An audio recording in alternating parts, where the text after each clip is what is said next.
Welcome back to Networking Explained, episode 14, where we tackle the layer that quietly holds everything together, network security. Up to now, we've built networks that work. Today, we focus on making sure only the right traffic flows through them. The whole episode comes down to three ideas we'll keep returning to. Filter the traffic with firewalls, encrypt the tunnel with VPNs, and segment the network so that one breach doesn't become every breach. So let's start with why any of this matters. A server sitting on the public internet is reachable by everyone. Bots are scanning every IP address within minutes of it coming online. Traffic on open Wi-Fi can be read by anyone within range. And once someone slips inside a flat network with no internal boundaries, they can hop from machine to machine freely. That's the problem we're solving with three controls: firewalls to filter, VPNs to encrypt, and segmentation to contain. So here's the whole idea in a single sentence. Network security is about controlling which traffic is allowed in the first place, encrypting it whenever it crosses something you don't trust, and limiting how far an attacker can move once they're in. Those three jobs map cleanly onto three tools. The firewall decides what's allowed in and out.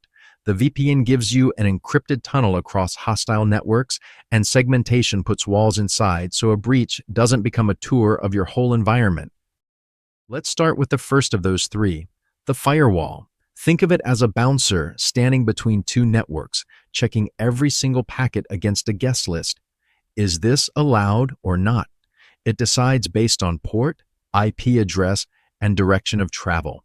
And the rule every experienced engineer lives by is default deny, block everything first, then carefully open only the specific ports you actually need. That way, anything you haven't explicitly approved simply doesn't get through. Here's what that looks like in practice on a Linux box. We tell UFW to deny everything incoming, allow everything outgoing, then carefully poke two holes, port 22 for SSH and 4043 for HTTPS. Enable it, and that's the whole policy. Anything else just gets silently dropped. It's the same least privilege mindset you already use with file permissions or role-based access control, only applied to the network. Now, UFW on a single machine is just one flavor of firewall. They actually live at many different layers. A host firewall sits on the box itself. A network firewall guards an entire subnet, and a cloud security group does the same job for virtual machines up in AWS or Azure. Then you've got stateful firewalls that track whole connections, web application firewalls filtering layer 7 traffic, and next-gen systems that peek inside packets for intrusions. In real deployments, you stack several of these together. That's defense in depth. Filtering controls who gets in, but once traffic leaves your machine, you also need to protect it in transit. That's where VPNs come in. On an open coffee shop Wi-Fi, anything unencrypted is readable by anyone with a laptop and the right tool. A VPN wraps your entire connection in an encrypted tunnel, so a snooper sees only scrambled bytes. As a bonus, it hides your real IP and can drop you logically inside a private network from anywhere in the world. So in practice, VPNs show up in four main places. They let you reach internal company systems from home. They keep your traffic safe on untrusted cafe or airport Wi-Fi. They quietly link offices and cloud networks together as if they were one private LAN. And they mask your IP from the sites you visit. But keep this honest. A VPN secures the connection, not your identity. If you log into a site, that site still knows exactly who you are. Now, let's bring it back inside your own network with the third pillar, segment. In a flat network, everything talks to everything, so the moment an attacker compromises a forgotten printer or someone's laptop, they can pivot straight to your database and backups. A segmented network puts walls inside. Web, app, database, and office each live in their own zone, with firewalls policing what crosses between them. One machine falls, but the blast radius stays contained. So filter, encrypt, and segment aren't competing choices. They stack. Picture them as concentric rings. The perimeter firewall blocks junk at the edge. VPN and encryption protect what's flowing across untrusted networks. Segmentation contains movement once someone's inside, and a host firewall plus monitoring sits on each machine as the last line of defense. That's defense in depth. Every layer assumes the one before it might fail. The same mindset Kubernetes security is built on.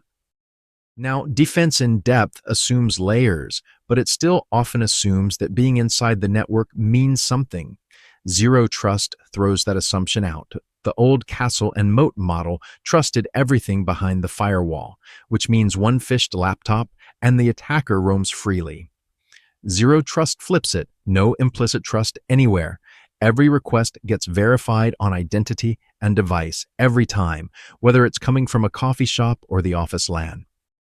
And that mindset shift exposes a few myths worth grepping out. A firewall alone doesn't make you secure. It's one filter, and it can't help with phishing or attacks coming through ports you intentionally left open. A VPN encrypts the tunnel and hides your IP from websites, but you're still logged into your accounts, and the provider can see everything you send. And the idea that internal traffic is safe? That's exactly how one compromised laptop turns into a company-wide breach. Segment your network and assume the inside is hostile too. So let's turn all of that into a short checklist you can actually work from. The habits that pay off are simple. Default deny and only open what you truly need. Use a VPN whenever you're on a network you don't control. Segment systems by how much you trust them, and layer your controls so no single failure breaks everything. The flip side is just as important. Don't open ports just in case. Don't assume internal traffic is friendly. Don't lean on one tool alone, and never expose SSH or RDP to the whole internet. Before we move on, let's lock in the vocabulary you'll keep running into. A port is just a numbered door on a machine. 22 for SSH, 443 for HTTPS. Default deny means you block everything first, then open only what's needed. A VPN is an encrypted tunnel across an untrusted network. Segmentation splits your environment into zones. Zero trust says, verify every request no matter where it comes from. And IDS and IPS are the systems that watch traffic to detect or actively block intrusions. With those terms in hand, let's pull the whole picture together. Start from the assumption that the network is hostile by default, then filter with a firewall that denies everything except what you explicitly need. Encrypt anything crossing untrusted links with a VPN, and segment your environment so a single breach stays trapped in one zone. Layer those controls, and you're already moving in the direction the whole industry is heading. Zero trust. Here's the single mental model worth carrying with you. Picture a building. The firewall is your locked front door. The VPN is an armored courier for anything traveling outside, and segmentation is the locked rooms inside. One lock alone means once someone's in, they take everything. But layered locks mean a breach hits a wall at every step. Filter, encrypt, segment. And those same three ideas show up everywhere else in the security world. TLS and HTTPS, that's just encryption applied to traffic in transit. Kubernetes network policies. Segmentation, scope to pods. Least privilege in your IAM rules is really default deny, wearing a different hat. And SSH hardening is the firewall mindset applied to the one admin door you actually need open. Network security isn't a separate topic. It's the network half of every hardening conversation you'll ever have. If you want to keep building on this, there are two natural next steps. The Networking Explained series walks through the whole stack alongside this one, from TCP, IP, and DNS up through TLS, reverse proxies, gRPC, and back around to firewalls and VPNs. And when you're ready to put defense into practice, the security and SSH hardening courses on Dargslan.com take you hands-on, from network all the way down to the server. Before we wrap up, I've got a quick question for you. Do you actually use a VPN when you're on public Wi-Fi? Always, never, or only when you remember. And while you're at it, have you ever tried setting up a firewall yourself? And what tripped you up? Drop a comment below.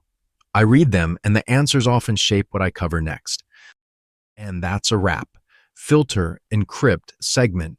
Keep coming back to those three, and you'll already be ahead of most setups out there.